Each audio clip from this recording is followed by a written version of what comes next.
પેલા તો જય ભીમ. જય ભીમનો નારો એના માટે બોલું છું કે ડોક્ટર બાબા સાહેબ આંબેડકરે મને આંદોલન કરવાની ને બોલવાની અભિવ્યક્તિની આઝાદી આપી છે અને એમના થકી ગયા મહિને 7 દિવસ સતત ભૂખ હડતાલ કરી. ખાલી આપણી માંગ એટલી જ હતી કે છેલ્લા 15 વર્ષમાં જે ગ્રામ પંચાયતે ભ્રષ્ટાચાર આચર્યા છે તેના હિસાબ જાહેર કરો અને જેને પણ ભ્રષ્ટાચાર કર્યા છે તેની ઉપર કડક કાર્યવાહી કરો. સાંસદ ગેનીબેન ઠાકોર મધ્યસ્થી બન્યા, વહીવટી તંત્ર આવ્યું, બધાની વચ્ચે ગામજનોની વચ્ચે હાજરીમાં એમને બાંયધરી લીધી. 1 મહિનાની અંદર આપણને હિસાબ કિતાબ જાહેર કરવાની વાત કરી. આપણે માણી પણ લીધી, પણ અત્યાર સુધી એમને કોઈ હિસાબ કિતાબ ન આપ્યો. જયારે હિસાબનો વારો આવ્યો ત્યારે અધૂરો લઈને આવ્યો. પૈસા આવ્યા, ખર્ચો કર્યો, પણ ક્યાં કર્યો એમને ખબર નથી. આપ્યું કે સાહેબ અમને હિસાબ આપો, અમારા હક અધિકારની વાત છે. ન માને આપણે એ વખત પણ કહ્યું હતું કે અમે 10 તારીખે ભૂખ હડતાલ શરૂઆત કરીશું. અમે 10 તારીખે ડીસા મામલતદારશ્રીને જાહેર સભાની મંજૂરી માટેનો લેટર લખ્યો. મામલતદારશ્રીએ અમને 10 તારીખે મંજૂરી આપી દીધી સભા કરવા માટેની. આપણે અહીંયા ભૂખ હડતાલ ઉપર બેસી ગયા. 12 તારીખે આપણે આપણી જોડે જે પણ ડોક્યુમેન્ટ હિસાબ કિતાબ હતા, જે લોકોએ ભ્રષ્ટાચાર કર્યો હતો એને જાહેર કરવાનો હતો. પરંતુ કમનસીબી એવી છે કે જે લોકો ભ્રષ્ટાચારમાં લુપ્ત છે એ લોકોની તાનાશાહી, દાદાગીરી, વહીવટી તંત્રને દબાવ્યા. 1 વાગે આપણી મંજૂરી રદ કરી નાખી. પોલીસને દબાવવામાં આવી. એક પ્રયત્ન કર્યા છતાં આપણે અડગ રહ્યા તમારા લોકોના પ્રેમ ને આશીર્વાદથી. સતત 10મો દિવસ છે આજે. દિવસે ને દિવસે મારી તબિયત ખરાબ થતી જાય. મેડિકલ ટીમ અહીંયા 24 કલાક ઉપલબ્ધ છે. તે લોકો મને સજેસ્ટ કરે છે, મારું સુગર ડાઉન થતું જાય છે. પણ આ વહીવટી તંત્ર ક્યાં તાનાશાહીઓની આંખ ન ખુલી. ઉપરથી પેતરા કરતા ગયા અને આજના મેસેજ છે કે આજે અમારા ઉપર ફરિયાદ પણ દાખલ કરી દેવામાં આવી છે. ફરિયાદ એના માટે દાખલ કરી કે આપણે એમને ખુલ્લા પાડ્યા છે, આપણે એમને ખુલ્લા પાડવા છે. એમનો હિસાબ કિતાબ લેવો છે. 15 વર્ષમાં કરોડો રૂપિયા આવ્યા છે અને કરોડો રૂપિયાનો હિસાબ જોઈએ છે. પણ ના, એમને આપણને બદનામ કરવા છે, આપણને હેરાન કરવા છે. અને આ પરિસ્થિતિમાં અલગ રીતે મારા પરિવારે તકલીફ ભોગવી, મારા શરીરે તકલીફ ભોગવી અને આપ સર્વે લોકોએ તકલીફ ભોગી. પરંતુ આ તાનાશાહીના વહીવટદારો વહીવટી શાસનનો ક્યારેય આ દિવસ સુધી અમારી મુલાકાત સુદ્ધા નથી લીધી. આપ સાહેબને મારી વિનંતી છે કે સાહેબ અમારી સરળ માંગ છે, બીજી કોઈ માંગ નથી. અમારે કોઈ બંગલા નથી જોઈતા, કોઈ બીજું કઈ જોઈતું નથી. સાહેબ અમારે તો 15 વર્ષમાં જે ભ્રષ્ટાચાર થયો છે એને આ લોકો ભ્રષ્ટાચારીઓને ખુલ્લા કરો, એ લોકોને જાહેર કરો ને એમના ઉપર કડક કાર્યવાહી થાય એવા પગલો ભરો એવી આપની સાથે અપેક્ષા છે સાહેબ. ઘણી બધી બાબત એવી છે કે એક ગામ આપણાથી અહીંયાથી 10 કિલોમીટર ગામડું છે, ત્યાં ઓલરેડી 3 ગ્રામ પંચાયતો ત્યાં ગામમાં જઈને એ લોકોએ 2 લાખ રૂપિયાના ખર્ચે આરસીસી રોડ બનાવી આવ્યા. એ ગામ આપણી ગ્રામ પંચાયતમાં લાગતું નથી. વાલ્મીકી સમાજમાં એક પેવર બ્લોક નથી નાખ્યો, છતાં એ લોકોએ વાલ્મીકી સમાજમાં 4 લાખ રૂપિયાના પેવર બ્લોક ઉધારીને ખાઈ ગયા છે. આજે બી વાલ્મીકી સમાજ ક્યાં છે અને અત્યારે અહીંયા પણ બેઠું છે. વાલ્મીકી સમાજનું સ્મશાન દબાઈ દીધું છે. એમને ખુલ્લું કરે, એમને સ્મશાનમાં દફન કરવા માટેની જગ્યા નથી. એના સિવાય સાહેબ દલિત સમાજ સાથે અન્યાય કર્યો. સૌથી વધુ દલિત સમાજ સાથે અન્યાય કર્યો છે આ લોકોએ. અને સાહેબ હું નથી કહેતો, આ રેકર્ડ કહે છે. અને હું અમને અનેક વાર કીધું છે કે તમે તપાસ કમિટી તમે રચો, પુરાવા અમે આપ્યું, પછી તપાસ કરો. અને જો અમે ખોટા સાબિત થઈએ તો જે પણ કામ સજા આપે એ અમે ભોગવવા તૈયાર. બાકી તમે તમારી કાર્યવાહી કરો, છતાં એ લોકો માનવા તૈયાર નથી. ખોટા શૌચાલય બનાવ્યા, ખોટા ગટરો બનાવી અને સાહેબ દિવાલ તો એટલી બધી બનાવી દીધી છે લોકોએ 15 વર્ષમાં, જાણે ચાઇના કે પાકિસ્તાન જુલાઈસા ઉપર હુમલો કરવાનો. એટલી બધી દિવાલો બનાવી છે, અસંખ્ય દિવાલો. જગ્યા ઉપર જઈએ તો છે નહીં સાહેબ. ધાર્મિક સ્થળોને પણ આ લોકોએ છોડ્યા નથી. ધાર્મિક સ્થળમાં 50,000 રૂપિયાનું કામ કર્યું છે અને પૈસા ઉતાર્યા છે 5 લાખ રૂપિયા. એટલી અનીતિ કરી છે. અને આજે જયારે અમે હિસાબ માંગો છો તો આજે મુકેશભાઈ ઉપર એફઆઈઆર કરી દેવામાં આવી છે. ખોટી તાનાશાહી, પોલીસને દબાવવાની, વહીવટદારોને દબાવવાના. અને આ પરિસ્થિતિમાં આખા ગામને દબાવે છે. જે લોકો અહીંયા સમર્થન આવે એમને દબાવવાનો પ્રયત્ન આ લોકોએ કર્યા છે, આજ દિન સુધી કરતા રહ્યા છે સાહેબ. આપણે સાથે અપેક્ષા ગામની અપેક્ષા છે સાહેબ, ગામની લાગણી હતી, માંગણી હતી. આપ સાહેબ અમારો મુદ્દો લો, કારણ કે અમારો કોઈ નેતા નથી, કોઈ આગેવાન નથી આપના સિવાય. આપ અમારી જવાબદારી લો અને અમને અમારો ન્યાય અપાવો, એટલી આપનાથી અપેક્ષા રાખું છું સાહેબ. ભારત માતા કી, ભારત માતા કી, વંદે વંદે. આભાર.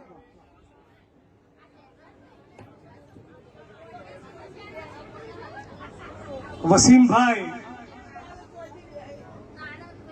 એ ડીસાના સોનમ વાંગચુક છે.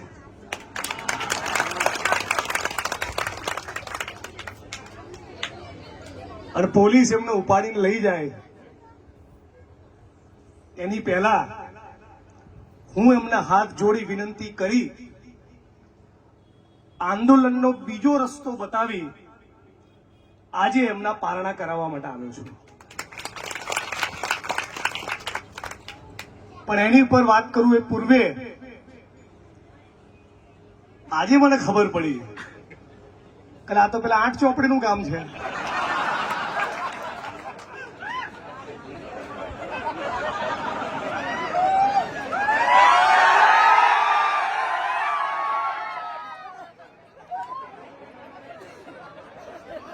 આટલો મોટો વિદ્વાન, આટલો મોટો જાણકાર, આવી પ્રતિભા, આટલો મોટો સ્કોલર એ તો આ જ ધરતીમાંથી પેદા થાય ભાઈ.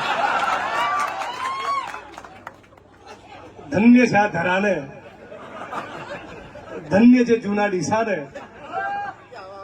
જેને 8 ચોપડી પાસ આવવાના હંગર્યા છે ભાઈ. પણ મૂળ તો આ ધરતી એટલે હિન્દુ મુસ્લિમની કોમી એકતાની ધરતી. આ ધરતી ખેડૂતોની, પશુપાલકોની, શ્રમિકોની, તમામ જ્ઞાતિ અને ધર્મના ભાઈ બહેનોની આ ધરતીને, મારી બહેનો માતાઓને, આપ તમામને દિલથી પ્રણામ અને વંદન કરીને મારી વાતની શરૂઆત કરું છું.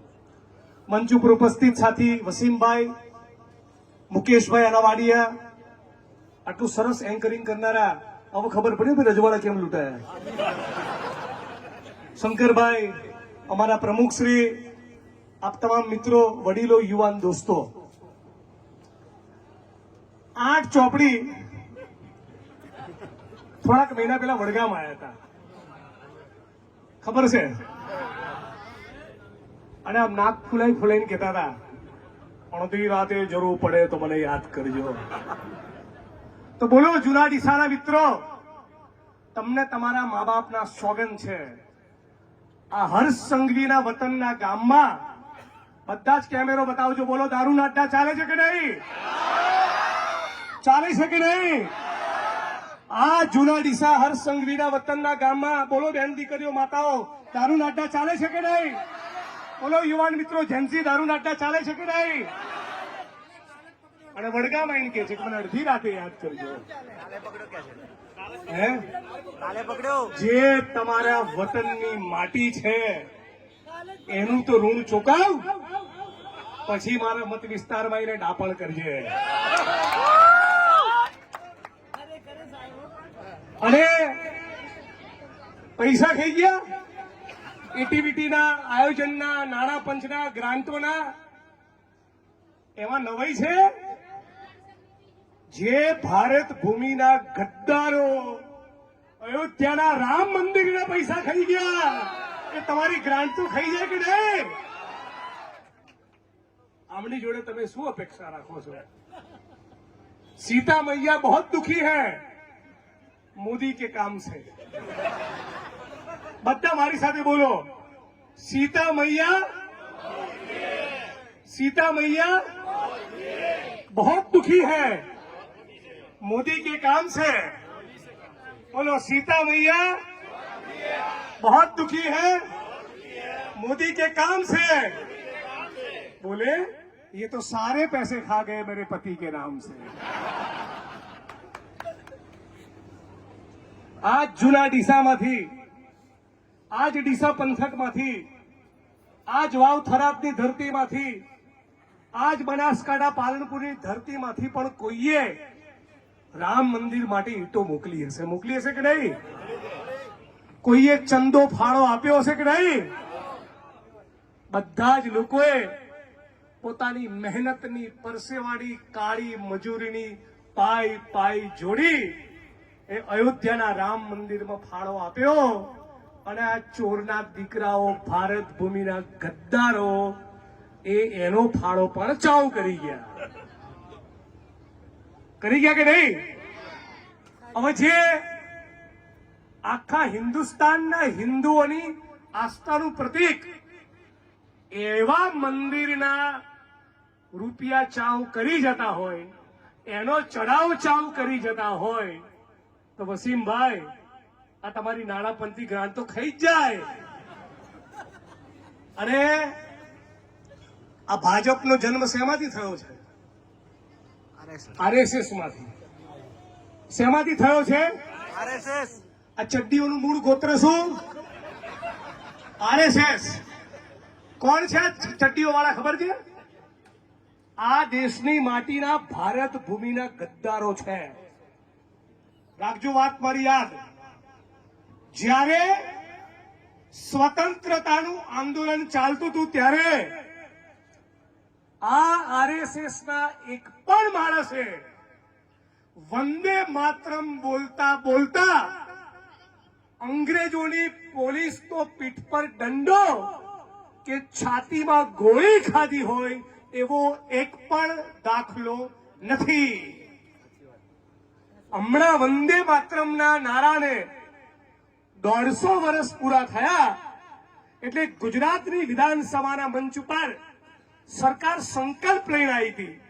અને એ સંકલ્પના પ્રતિભાવમાં મેં પણ મારો સૂર પુરાવીને વક્તવ્ય આપ્યું હતું. અને મારા વક્તવ્યમાં મેં સવાલ પૂછ્યું હતું કે આરએસએસના જે માણસો વંદે માતરમ બોલતા બોલતા સ્વતંત્રતાની ચળવળમાં જેલમાં ગયા હોય એવા 11 જણાના નામ આપો. આજ દિન સુધીમાં ભાજપની સરકાર એક પણ નામ આપી શકી નથી. હવે જેમ તમને આ સભામાં કીધું કે મેં 11 નામોની માહિતી માંગી હતી, સમજ પડી?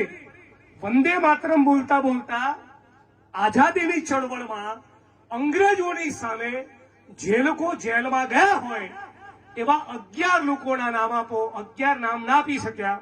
જે આ વાત તમને કહું છું એવી બીજી એક જગ્યાએ કરી. એટલે આરએસએસ ઉપર અભ્યાસ કરનારા એક વિદ્વાનનો મારી પર ફોન આવ્યો કે હવે જિગ્નેશભાઈ 11 નહીં, એક નામ પૂછો. એક પણ નામ એમની જોડે નહીં હોય. આજે એ વાતને એક સત્ર પત્યું, હમણાં ચોમાસું સત્ર આવશે. આ 6 મહિના દરમિયાન એક પણ આરએસએસ કે ભાજપ વાળો એવા માણસનું નામ નથી આપી શક્યો જેણે વંદે માતરમનો નારો બોલતા બોલતા આઝાદીની ચળવળમાં ભાગ લીધો હોય. આ મુદ્દા નંબર 1.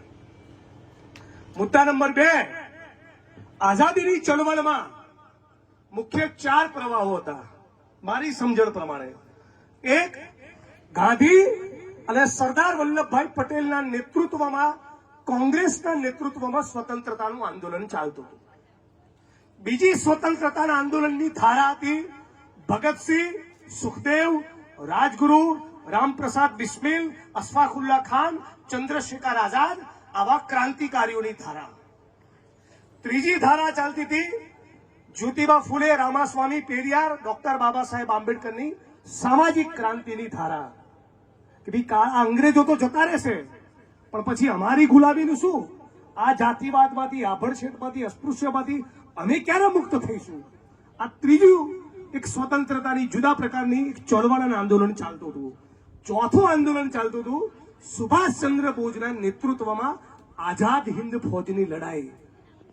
આ આરએસએસ ના ગદ્દારો ના સુભાષચંદ્ર બોઝ જોડે હતા, ના ગાંધી અને સરદાર જોડે હતા, ના ભગતસિંહ, સુખદેવ, રાજગુરુની જોડે હતા, ના ફૂલે આંબેડકરને પેરિયારની જોડે હતા. તો હતા ક્યાં?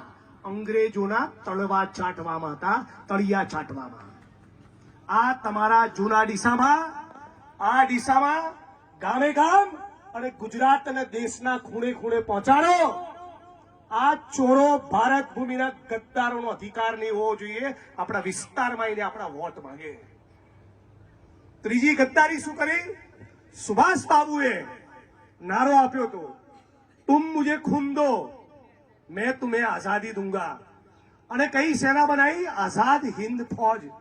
વસીમભાઈ, આ અંગ્રેજોની સામે સુભાષ બાબુએ આવા નવી પેઢીના છોકરાઓને યુવાઓને કીધું કે આવો, તુમ મુझे खून दो मैं तुम्हें आजादी दूंगा. એમ કરીને સુભાષ બાબુએ આઝાદ હિન્દ ફૌજમાં જોડ્યા. સેના માટે? અંગ્રેજોની સામે લડવા. તો ત્યારે આ આરએસએસ ના ગદ્દારો યુવાનોની ભરતી શેમાં કરાવતા હતા જાણો છો? અંગ્રેજોની સેનામાં જાઓ કે શેરમાં જોડાવાનું કહેતા હતા. સુભાષ બાબુની હિન્દ ફૌજમાં નહીં, હિન્દ ફૌજમાં નહીં, અંગ્રેજોની સેનામાં. એટલે ફાટણિયાઓ, તમારી અંગ્રેજો સામે એટલી બધી ફાટતી હતી તો ઘર પકડી લેવું હતું, પણ તમે ઘર ના પકડ્યું, ચૂપ ના બેઠા. શું કર્યું? અંગ્રેજોની દલાલી કરી. આવા અંગ્રેજોના દલાલો, આવા અંગ્રેજોના તલવાર ચાટવા વાળાઓ ભારત ભૂમિના ગદ્દાર આરએસએસ વાળાઓની સામે જુના ડીસા હોય, વડગામ હોય, પાલનપુર હોય, ગાંધીનગર હોય કે દિલ્હીની સડકોમાં સોનમ વાંગચુકની જેમ લડવું એ નાગરિક તરીકે આપણા બધાનું કર્તવ્ય છે, આપણા બધાની જવાબદારી છે. અને કોંગ્રેસ વાળા ભાઈ છે એટલે નથી આવ્યો.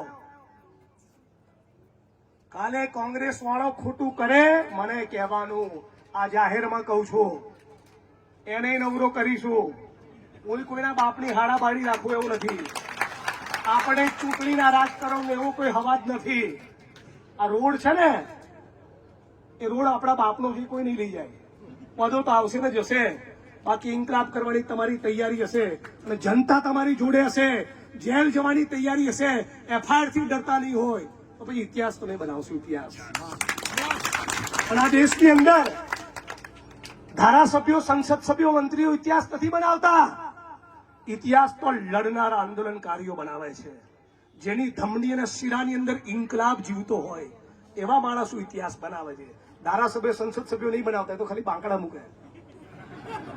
એટલે આ વસીમભાઈ જેવા બનો, લડત લડતા શીખો.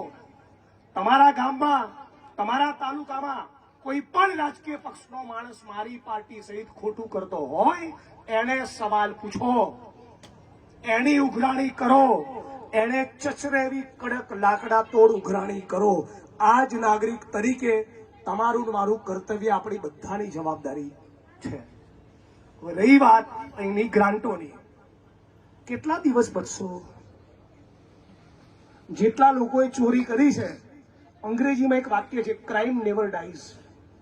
એક પણ ગુનાહિત કરેલું કૃત્ય એ ક્યારેય પૂરું થતું નથી. 2 વર્ષે, 5 વર્ષે, 8 વર્ષે, 10 વર્ષે, 12 વર્ષે, 15 વર્ષે, જે દિવસે મારા હાથમાં બેટ આવ્યું ને, મારી અંદરનો સહેવાગ જાગેલો જ હોય છે. એવા ખંચેરીસ બધી ખોડ ભૂલી જવાના છે. અને આ બધાનો સરગના કોણ? બધાનો સરગના કોણ? આ બધા તમારા વિસ્તારના નેતા ફેતા, બધી જે નેતુડીઓ છે ને, એ બધા કોની પર કૂદે ખબર છે? અમિત્યા ઉપર. શું કહું છું? અમિત્યો. શું કહું છું? એ અમિત્યા, તું ને તારી પોલીસ તોડી લે, જ્યાં મેવાણી ઉભો છે.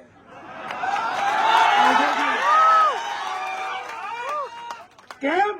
કેમ કે હું આંબેડકર અને ભગતસિંહમાં માનવા વાળો છું. તમે જે નેતાઓને માનીને વાંચીને તૈયાર થયા છો એ તો તળવા જ ચાટતા હતા અંગ્રેજોના. તમારા ને મારામાં ફરક તો કાયમ રહેવાનો. એટલે ડરો નહીં, જિંદગીમાં ડરો નહીં. અને તમને કહું મુકેશભાઈ, એફઆઈઆર ઉભા થાવ. આમની સામે એફઆઈઆર નું પ્લાનિંગ કરે છે, તાલી પાડો યાર, પ્રસાદી મળી. તમને બહુ ક્યાં લઈ જશે? પાલનપુર, ડીસા? હું તો 2300 કિલોમીટર આસામ જઈને આવ્યો યાર. અને આસામની પોલીસે મારું કાંડું પકડ્યું હતું ને, ત્યારે બીજા હાથથી તો કહેતો હતો ઝુકેગા નહીં સાલા. એવો ને એવો છું ને. એરપોર્ટ ઉપરથી જ બાઈટ આપી હતી, જ્યાં લઈ જવો હોય ત્યાં લઈ જાઓ, જેટલા દિવસ માટે લઈ જવો હોય ત્યાં લઈ જાઓ, બાકી નાગપુરની નારંગીઓ તમને બહાર આવીને નીચોવવાનો ને નીચોવવાનો. દોસ્ત, આપણો દેશ છે યાર. આ ધારાસભ્યો, કલેક્ટરો, એસપીઓ એ બધા આવે અને જાય. જનતા એ માલિક છે, તમે બાપ છો, તમે માલિક છો. માલિકો માલિક તરીકે ઉઘરાણી કરતા શીખો. માલિકો માલિક તરીકે તમારા નોકરોની ઉઘરાણી કરતા શીખો. હું કેમ આ લોકોને ગચકાવું છું ઓફિસરોને. ઘણા નહીં ગમતું. કેમ? બધાને બહુ પાવર હોય છે. તું આઈએસ છું, હું આઈપીએસ છું, હું સંસદ સભ્ય છું, હું ધારાસભ્ય છું, મંત્રી છું, એટલે બરાબર એવું મચેડવાનું મન થાય ને મને તો ખોડ ભૂલી જાય. પછી શું થાય ખબર? એમની બૈરી એમની પર હસતી હશે ને તો કેવું ઠોકી ગયો મેવાણી. એટલે મુકેશભાઈ, તમારી પર ખોટી એફઆઈઆર કરે ને કોઈના ઈશારે, પોલીસ કર્મીના ઈશારે, કોઈ મંત્રીના ઈશારે, તો ચિંતા ના કરજો. તમારી દીકરી અને તમારો દીકરો તમારા માટે કોલર ઊંચો કરશે, અને જે ખોટા કેસ કરાવશે ને એના સંતાનોને કહેશે આજ જૂના ડીસાની ધરતી કે તારો બાપ તો ગદ્દાર છે, તારો બાપ તો ચોર છે. શું કહેશે? ચોર છે. કાલે સવારે હું કાયમ માટે રાજનીતિને અલવિદા કહી દઉં ને તો એ ગુજરાત અને દેશની એક આખી પેઢી યાદ કરશે તો કોઈક હતો બેટ્સમેન ધુઆધાર. એટલે એવું કરતા શીખો. ચૂંટણીઓની બી ચિંતા ના કરો. ચૂંટણીઓ બી આવે અને જાય. ઇન્કલાબ જીવતો રહેવો જોઈએ. જબ તક ભૂખા ઇન્સાન રહેગા ધરતી પર ઇન્કલાબ રહેગા. જ્યાં સુધી જુલ્મ હશે, જ્યાં સુધી અત્યાચાર હશે, જ્યાં સુધી અન્યાય હશે, જ્યાં સુધી શોષણ હશે, કોઈક વસીમ, કોઈ મુકેશ, કોઈ વાંગચુક, કોઈ જિગ્નેશ લડશે અને લડશે. આજ આપણા અંદર એક ગળથુતીમાં આપણી આવનારી પેઢીઓને શીખવાડો. અને તમને કહું છું, તમે તમારું બેસ્ટ પરફોર્મન્સ આપ્યું ટેસ્ટમાં, વન ડેમાં, આઈપીએલમાં, T20માં. હવે તમે ફર્સ્ટ ક્લાસ અઠવાડિયું આરામ કરો, ભાભી જોડે ફરવા જતા હો. હવે આ કેસના બધા કાગળ મને સોંપી દો. આપણે ગુજરાત હાઈકોર્ટમાં ટકાટક કેસ દાખલ કરીએ.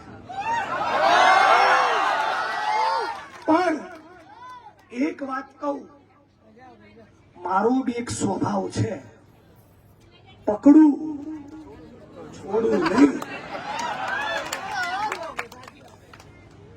પકડું એટલે છોડું નહીં. એટલે જૂના ડીસાની file supreme court of India સુધી જશે. તમારી તૈયારી હશે તો. અને બીજું, મુકેશભાઈ જોડે, શંકરભાઈ જોડે, અમારા પ્રમુખ જોડે અને વસીમભાઈ જોડે આજે તો તમે મસ્તી કરી લેશો. કરજો જ સળી, હું જ કહું છું. પણ યાદ રાખજો, મને 45 જ થયા. હમણાં મારો રિટાયરમેન્ટનો કઈ પ્લાન નથી. તમારો બી દાવ લઈશ. યાદ રાખજો, માટી કહે કુંભાર સે તું ક્યાં રોંદે મોહે, એક દિન એસા આવેગા मैं रोंदूंगा तो है.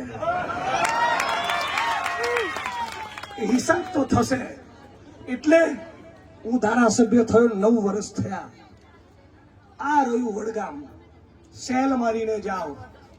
વડગામ વિધાનસભાના સર્વ સમાજ લોકોનો સર્વે કરો. એક માણસને મેં કારણ વગર પોલીસ સ્ટેશનનો ધક્કો નથી ખવડાવ્યો. એક માણસને. એક એક માણસ ઉપર ફરિયાદ નથી કરાઈ. બે ગ્રુપ લડતા હોય, સમાધાન કરાયું હશે ન્યાયના હિતમાં. પણ જે ધારાસભ્યો, સંસદ સભ્યો, મંત્રીઓ, ઉચ્ચ અધિકારીઓ કમલમના હિસ્સાને મસ્તી કરશે તો કમલમ વાળા તો કોક દાડો નવરા થયા પછી અમે તો રહેવાના જ છીએ. અને બીજું કે અમે લોકો કોઈ પદબદના મોહતાજ નથી, અમે ખુદ ગબ્બર છીએ. શું આ માઇક પર કહું છું, એકે અમારી પાર્ટી વાળો ના આવે ને તોય ઠૂકું. બહુ બધી ટીમો મારી જોડે તૈયાર જ બેઠી હોય છે, ગુજરાતમાં ને ગુજરાતની બહાર. તમારે લોકોએ બે બેટા બાજુ શાંતિ રાખો. તમારે લોકોએ તૈયારી એક જ રાખવાની, લડવા નીકળવું નહીં, લડવું તો નીટ એન્ડ ક્લીન રહેવું. શું કહું છું? કા લડવા નીકળવું નહીં. અને વસીમભાઈ તમે યાદ રાખજો, ને મુકેશભાઈ એ યાદ રાખે, ને મંચવાળા યાદ રાખે, ને વિડીયો રેકોર્ડ કરવા વાળા છે. આપણે લડવું તો પોતે ચોખ્ખા રહેવું. મેં કોઈ 9 વર્ષમાં પેટ્રોલ પંપ લીધો નહીં, ગેસની એજન્સી લીધી નથી, 1 ઇંચ જમીન એને કરાઈ નથી, 1 પાઈ ટકાવારી લીધી નથી, ક્યાંયથી હપ્તો લેતો નથી, કોઈ કામ બીજો ધંધો કરતો નથી. તો કહી શકું છું કે 8 ચોપડી. એટલે ક્લીન રહેવું, લડવું, સારા કામ કરવા. બાકી અમારા જેવા મિત્રો બેઠા છે, આપ તમામ બહેનો તમને વંદનને સેલ્યુટ કરું છું કે આટલી ગરમીમાં તમે બેઠા છો. 10 દિવસથી ગયા મહિને પણ બેઠા હતા. અને આ 2+2 4 જેવી વસ્તુ છે. ધારાસભ્ય તરીકે મેં જૂના ડીસામાં ઠાકોરવાસમાં પેવર બ્લોકની ગ્રાન્ટ આપી હોય, એનું કામ પૂર્ણ થયાનું SOA એન્જિનિયરે સર્ટિફિકેટ આપી દીધું હોય, પછી એ જ ઠાકોર બ્લોકમાં એ જ પેવર બ્લોકના રૂપિયા નાણાં પંચમાં ના ખતરી દેવાય.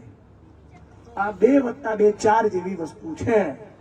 મતલબ કે તમે એક જ કામને 2 વખત થયેલું બતાવ્યું, એવું બતાવવા માટે બનાવટી દસ્તાવેજ ઊભા કર્યા, બનાવટી દસ્તાવેજને સાચા તરીકે સરકારી કચેરીમાં જમા કર્યા અને સરકારની તિજોરીમાંથી નાણાંની ઉચાપત કરી. સવાલ એ બી થાય છે કે બનાસકાંઠા જિલ્લાના DDO ને કલેક્ટરને તમે મળીને આવ્યા, એમને પણ કહું છું કે સાહેબો એટલી તો હિંમત બતાવો કે છૂછા જેવી FIR તો કરો. આમાં તમારે ક્યાં કેબિનેટ મંત્રીને અંદર નાખવાનો છે? હે, આટલી પણ હિંમત કરી શકતા નથી. તમે જુઓ, હું કેવા ઓફિસરોને ઠોકું છું. તમે એસપીની ચેમ્બરમાં ગયા હોય કોઈ પણ જિલ્લામાં, કોન્સ્ટેબલ જેવી રીતે કેવી રીતે વાત કરે, અને બોલ શું તું તારે નોકર હોય એમ, બરાબર? આમ જનતા જોડે બી બદતમીજી કરે. કમલમમાંથી ફોન આવે એટલે હાજી હાજી કરે. તો મોટા પૂંજીપતિ, ઉદ્યોગપતિ, બિલ્ડર, કોર્પોરેટ કંપનીના માલિકની સામે FIR કરવાની હોય અને તમારી ફાટે તો સમજી શકું છું. આના જૂના ડીસાના 1-2% કૌભાંડમાં તમે કોગ્નિઝન્સ નથી લઈ શકતા. ઢાંકણીમાં પાણી લઈને પ્રશાસને ડૂબી મરવું જોઈએ. ઢાંકણીમાં પાણી લઈને ડૂબી મરવું જોઈએ. કારે ઉઠીને કોઈ મોટા નેતા કે મોટા પૂંજીપતિનું 5000 કરોડનું કૌભાંડ હોય તો તમે આના શું તપાસ કરો? અને તમારામાં આટલું વેત ના હોય તારે મરી જાવ ને. શેના માટે ઓફિસરો થયા છો? હે, શેના માટે ઓફિસર થયા છો? આ સવાલ પૂછવો જોઈએ કે નહીં? તમને કાલ ઉઠીને 5000 કરોડના કૌભાંડની તપાસ સોંપીએ, તમે કરો શું દિયોરો? હે, શું કરો તમે? તમને મોટા અડાણી કે અંબાણીની ફાઇલ આપી હોય તો 20000 કરોડનું કૌભાંડ છે તો તમે શું વાયરો તપાસ કરો?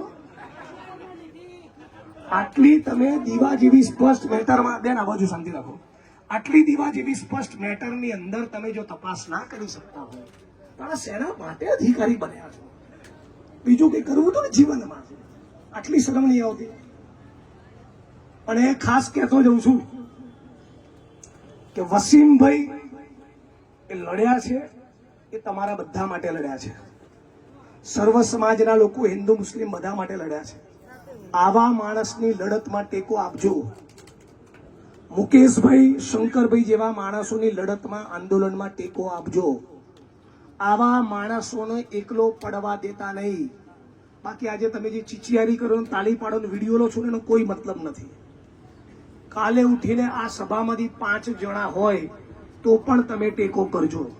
એ આપણી જવાબદારી, આપણું કર્તવ્ય છે. ક્યારેક હું લડવા નીકળું તો ક્યારેક 5 માણસ નીકળે, ક્યારેક 5000 પણ નીકળે. આપણા દેશની જનતાની તાસીર આવી છે ભાઈ, પણ આપણે સત્યનો રસ્તો કોઈ દિવસ ચૂકવો નહીં. અને રાહુલજીનું વાક્ય યાદ રાખજો, ડરો મત. ડરવાનું તો નહીં જ. અને વસીમભાઈ ને મુકેશભાઈ, છેલ્લે મારી વાણીને વિરામ આપતા પહેલા, લડો તો ક્યારેક કિંમત પણ ચૂકવવી પડે. मरना भी नहीं है और जन्नत जाना है, ऐसा नहीं होवे बाबा. जिग्नेश भाई અમિત્યો કેવો આસામનો આટો મારવો બી પડે, પછી અંદર જઈને અફસોસ નહીં કરવાનો. બરાબર? બહુ પાર્લામેન્ટમાં ડોક્ટર બાબા સાહેબ આંબેડકરનું અપમાન કર્યું ને, તો શું આંબેડકર આંબેડકર આંબેડકર કરો છો, ત્યારથી એને અમિત્યો કરું છું. બરાબર ને? હિસાબ તો થવો જોઈએ ને. તું જે દિવસે સોરી કહીશ એ દિવસે હું બી તને સોરી કહીશ. હે તડી પાર. એક દિવસ અમદાવાદમાં મારો કાર્યક્રમ હતો. છેલ્લે એક કિસ્સો કહું, મજા આવશે, સિટી મારવાનું મન થશે. તો અમદાવાદના કાર્યક્રમમાં પોલીસ પરમિશન નથી આપતા. ડિસિપ્લિન મેં ફોન કર્યો તો 12 વાગ્યા છે, સર્કિટ હાઉસમાં બેઠો છું. 2 વાગ્યાને 1 મિનિટ થઈને તો પોલીસ પરમિશનનો લેટર મારા હાથમાં હથેળી પર ના આવ્યો. મારાથી ભૂંડું કોઈ નહીં હોય. ખડાક લઈને 1:30 વાગે આવી ગઈ. લો સાહેબ પરમિશન. પછી પરમિશનના લેટરમાં એવું લખ્યું હતું કે ભારતના ગૃહમંત્રી અમિત અનિલ ચંદ્ર શાહ વિશે કોઈ ટિપ્પણી નહીં કરવાની, એ શરતને આધીન પરમિશન આપીએ છીએ. મેં કીધું આ નવું આવ્યું. એટલે મેં તો કઈ નહીં. કાર્યક્રમ ચાલુ થયો, માઇક હાથમાં લીધું. બધું પોલીસના મિત્રોને હું સંપૂર્ણ સહકાર જાહેર કરું છું. ભારતના ગૃહમંત્રી અમિત અનિલ ચંદ્ર શાહ વિશે એક શબ્દ નહીં બોલવું, પણ પેલો તડીપાર જે અમિત્યો છે એના આજે છોતરો કાઢી નાખવાનો છે. બરાબર? બોલો બાબા સાહેબ કીધું, તું તાણા આવી ગયા. આપણે તૈયાર જ છીએ. આસામ જવાનું આવે, અરુણાચલ જવાનું આવે, મણિપુર જવાનું આવે. હું તો પૂનમ ભરવા જાઉં ને આસામમાં, ફર્સ્ટ ક્લાસ ત્યારે ડુંગરા જોઉં, મસ્ત બ્રહ્મપુત્રા નદીના કાંઠે ફોટો પડાવું, આસામની અલગ અલગ ડીશો કહું. કોઈ ટેન્શન જ નથી. अपने साथ आना भी फ्री, जाना भी फ्री, पकड़े गए तो अंदर खाना भी फ्री. આવી ભાવના રાખવાની, ખોટું નહીં કરવાનું, લડવાનું, ડરવાનું નહીં. આટલું કહીને મારી વાણીને વિરામ આપું છું. આપ તમામ લોકોનો શુક્રિયા, ખૂબ ખૂબ આભાર. શું છે? શ્રી જિગ્નેશભાઈ મેવાણી સાહેબ આપણા કન્ટિન્યુ 10 દિવસથી બેઠેલા વસીમભાઈ ચાવડાને પારણા કરાઈ રહ્યા છે. વસીમભાઈ તો માગે બળો, વસીમભાઈ તું માગે બળો.